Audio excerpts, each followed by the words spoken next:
नमस्कार साथियों, स्वागत करता हूं आपका अपने अपने चैनल चुंबक मन में। मैं हूं आपका अपना ज्योतिष रत्न भुवनेश और यहां पर हम बातें सिर्फ सुनाते नहीं हैं बल्कि महसूस कराते हैं। आज का एपिसोड थोड़ा सा हटके है क्योंकि आज हम उस सवाल की बात करने वाले हैं जो शायद हर किसी के दिल में कभी ना कभी उठा ही है। जब सब कुछ करके भी सारे रास्ते बंद हो जाते हैं, जब बिना गलती की सजा मिलती है, जब कोई कम मेहनत में भी चमक जाता है और कोई पूरी जान लगाकर भी खाली हाथ रह जाता है, तो दिल में एक आवाज उठती है, ये मेरे साथ ही क्यों होता है। कभी लगा है कि जिंदगी आपकी है मगर उसके धागे किसी और के हाथ में हैं, जैसे कोई अदृश्य ताकत है जो हमारी कहानी खुद लिख रही है, हम नहीं। तो सवाल उठता है, वो है कौन? भगवान, किस्मत या कोई और? आज साथियों हम इसी रहस्य को समझने वाले हैं। पिछले जन्म के कर्म, किस्मत और जीवन की हमारी पटकथा स्टोरी। और सबसे बड़ा सवाल है, किस्मत लिखता कौन है? अंत तक बने रहिएगा साथियों, क्योंकि आज शायद वो जवाब मिल जाए जिससे बरसों से आपके मन में हलचल जिसने मचा रखी। शुरू करते हैं दो किरदारों से। नाम बदले गए हैं मगर कहानियां नहीं। आप सबको जानी पहचानी लगेंगी। पहली कहानी है रवि की। रवि सीधा साधा और ईमानदार इंसान है। कभी किसी का बुरा नहीं चाहता। पढ़ाई अच्छी की है, मेहनत पूरी की है, छोटा सा बिजनेस शुरू भी किया। दिन रात करके मेहनत करके उसने आगे बढ़ने की कोशिश की, मगर हर बार काम बिगड़ता गया। जहां भरोसा किया वहीं धोखा भी मिला, जहां उम्मीदें लगाई वहीं नुकसान। सेहत ढीली पड़ गई, मन बेचैन हो गया, घर में तनाव हुआ, बाहर परेशानी हुई और रोज वही सवाल, मैं गलत नहीं करता फिर मेरे साथ गलत क्यों होता है। अब दूसरी तरफ प्रिया नाम की लड़की है। साधारण सा परिवार है, पर जैसे किस्मत का चिराग हाथ में ले रखा हो। कम मेहनत में भी अच्छी नौकरी लग गई, जहां पैसा आया वहीं से फायदा। जीवन साथी भी समझदार मिला और प्यार करने वाला मिला। इन्वेस्टमेंट तो ऐसा कि बस जहां पैसा डाला प्रिया ने वहीं से पैसा डबल। सब कुछ सहज, सब कुछ सही। और प्रिया सोचती, मैंने ऐसा किया ही क्या है कि जिंदगी मेरे लिए इतनी आसान है। जब मैं दूसरों को देखती हूं तो कंपैरेटिवली मेरी जिंदगी इतनी आसान क्यों है। तो सवाल उठता है कि रवि का संघर्ष और प्रिया की सफलता क्या सिर्फ किस्मत का खेल है या इसके पीछे कोई गहरी वजह है। भारतीय फिलॉसफी यानी दर्शन शास्त्र ये कहता है कि हां, वजह है, बहुत गहरी वजह है इसके पीछे। और वजह है कर्म का सिद्धांत। 3 रूपों में है ये, संचित कर्म, प्रारब्ध कर्म और क्रियामाण कर्म। थोड़ा आसान शब्दों में समझा देता हूं साथियों। हर आत्मा के पास एक अनंत कर्मों का गोदाम होता है, जिसमें हर जन्म के कर्म जमा हो जाते हैं। जो भी हमने सोचा, हमने कहा या हमने किया, अच्छा हो या बुरा हो, सब ऊर्जा के रूप में स्टोर होता है, संग्रहित होता है। इसे कहते हैं हमारे संचित कर्म, यानी आत्मा का कॉस्मिक बैंक बैलेंस। अब जब हमें नया जन्म मिलता है तो उसी संचित से कुछ हिस्सा निकाल लिया जाता है। वही हिस्सा बनता है इस जन्म की कहानी, इस जन्म की स्क्रिप्ट, इस जन्म की लेखे जोखे, यानी प्रारब्ध कर्म। यही प्रारब्ध तय करता है कि किस परिवार में जन्म होगा, कैसी परिस्थितियां मिलने वाली हैं, कितनी सुविधाएं मिलेंगे, कितने संघर्ष मिलेंगे। मगर ये कहानी पूरी कहानी नहीं है, क्योंकि असली मोड़ आता है तीसरे हिस्से में, जो है क्रियामाण कर्म, यानी वो कर्म जो हम अभी कर रहे हैं इस वक्त। यही है हमारी फ्री विल, जो हमने चुना है, हम कर रहे हैं, हमारा आज।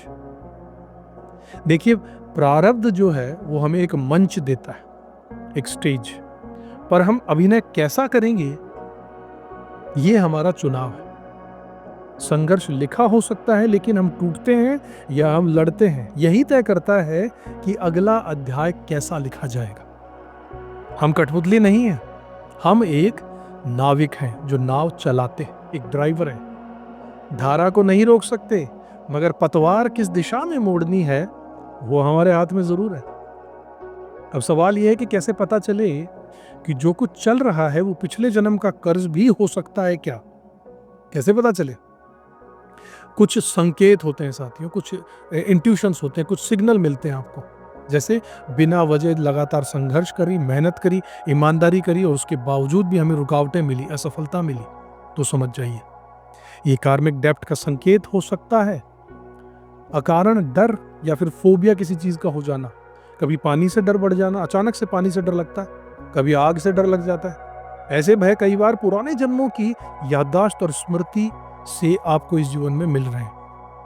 रिश्तों में वही पैटर्न बार बार आना, यानी वही धोखा मिलना, वही रिश्ते टूटना बार बार, इसका मतलब है कोई अधूरा सबक अभी इस जन्म में बाकी है जिसका हिसाब होना है। कभी किसी अनजान से अचानक अपनापन या गुस्सा महसूस होता हो, इसके पीछे कोई कारण है। कोई अचानक से हम जिसे जानते नहीं है लेकिन उसे हम देख रहे हैं, वो कोई भी हो सकता है, सब्जी वाला हो सकता है, बड़ी कंपनी का सीईओ हो सकता है, कोई खिलाड़ी हो सकता है। ऐसा लगता है कि मैं इसे शायद पिछले जन्म से जानता हूं।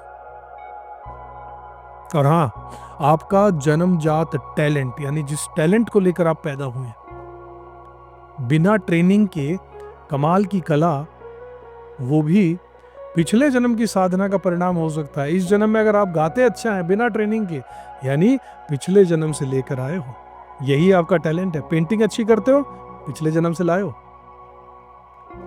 यह सुनकर मन भारी हो सकता है कि अगर दुख मेरे कर्मों का ही नतीजा है तो क्या मैं कैदी हूं? बिल्कुल नहीं साथियों, रास्ता है और बहुत शक्तिशाली रास्ता है। इससे बाहर निकलने का सबसे पहला कदम स्वीकार करना सीखिए। Accept what you are. दूसरे से जलन मत कीजिए, अपने आप को स्वीकार कीजिए कि ऊपर वाले ने मुझे ऐसा बनाया है तो मैं ऐसा हूं। I accept this. हमेशा क्यों मेरे ही साथ ये हो, इसकी जगह ये कहना शुरू कीजिए, ये मेरा कर्मों का फल है, मैं इसे समझकर चुका दूंगा। जैसे ही आप शिकायत करना छोड़ देंगे, जलन ईर्ष्या दूसरों से छोड़ देंगे, आधा बोझ तो उतर भी जाएगा। दूसरा रास्ता, दूसरा कदम, क्षमा की ताकत होनी चाहिए, दूसरों को माफ करने की ताकत। जिससे तकलीफ मिली उसे माफ कर दीजिए। कोई कितना भी बुरा आपके लिए कर रहा हो, उसे माफी दे दीजिए। मन में कुछ गिले शिकवे मत पाल कर रखिए। इसलिए नहीं कि वो सही था, बल्कि इसलिए कि अब आप मुक्त हो जाएंगे, इसलिए माफ कर दीजिए उसे, फ्री हो जाइए आप। और तीसरा कदम है क्रियामान को बदलना। साथियों, यही वो जगह है जहां पर किस्मत आपकी दोबारा लिखी जा सकती है। अच्छे कर्म कीजिए, दूसरों की सेवा कीजिए, दान कीजिए, प्रार्थना कीजिए और निस्वार्थ कार्य कीजिए। अपने प्रोफेशन के अलावा कुछ ना कुछ लोगों की निस्वार्थ भावना से बिना किसी लालच की सेवा कीजिए। यही आपके नए बीज हैं जो अगले जन्म में आपको पुण्यों के रूप में मिलेंगे। अब लौटते हैं उसी रवि और प्रिया की कहानी पर साथियों। रवि ने शिकायत करना छोड़ दी, माना कि ये उसका कोई हिसाब है, और उसी भाव से वो आगे बढ़ा, धैर्य भी रखा, माफ भी कर दिया लोगों को और दूसरों की मदद भी करनी शुरू कर दी। धीरे धीरे जीवन में उसके बदलाव आने लगा, सेहत उसकी सुधर गई, मन उसका शांत हो गया और उसकी दुनिया अंदर से बदलने लग गई। प्रिया को भी समझ में आया कि किस्मत का आशीर्वाद कोई निजी हक नहीं बल्कि आपकी जिम्मेदारी है।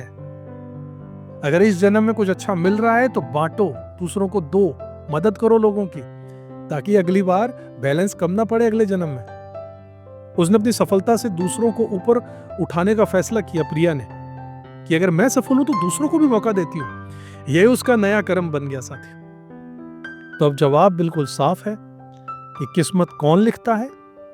पहला ड्राफ्ट है हमारे पुराने कर्म, लेकिन एडिट करने की कलम हमेशा ऊपर वाले ने हमारे अपने हाथ में दी भी है। हम अतीत के कैदी नहीं हैं, हम भविष्य के निर्माता हैं। प्रारब्ध जो है वो एक नदी की धारा है, पर नाव की दिशा वो हमारी फ्री विल है। हम चाहें तो उस नाव को किधर भी ले जा सकते हैं। इस जन्म में अच्छी सुख सुविधाएं मिली हैं, लेकिन किसी काम में नहीं ले रहे हैं, किसी दान पुण्य में, किसी दूसरों की मदद करने में अगर नहीं ली, तो जो बैलेंस अगले जन्म में मिलना था वो इसी जन्म में खर्च कर दिया आपने। जब अगली बार जिंदगी में मुश्किलें बढ़े तो याद रखिएगा, ये ब्रह्मांड, ये यूनिवर्स आपका पूरा हिसाब किताब चुकता कर रहा है और आगे भी करेगा। और आप कैसे प्रतिक्रिया देते हैं, वहीं से आपकी असली किस्मत लिखी जाती है। अगर आज की बात आपके दिल तक पहुंची हो साथियों, तो शिकायत नहीं कीजिएगा, अपने कर्म बदल दीजिएगा। अगर अच्छा लगा हो वीडियो तो शेयर कीजिएगा, शायद किसी और का भी मन शांत हो जाए, शायद किसी और का भी जीने का सही रास्ता मिल जाए। फिर मिलूंगा अगले एपिसोड में एक गहरी नई बात और रहस्य के साथ। तब तक जागरूक रहिएगा, अपना कर्म करते रहिएगा और अपनी किस्मत खुद लिखते रहिएगा। जय श्री राम।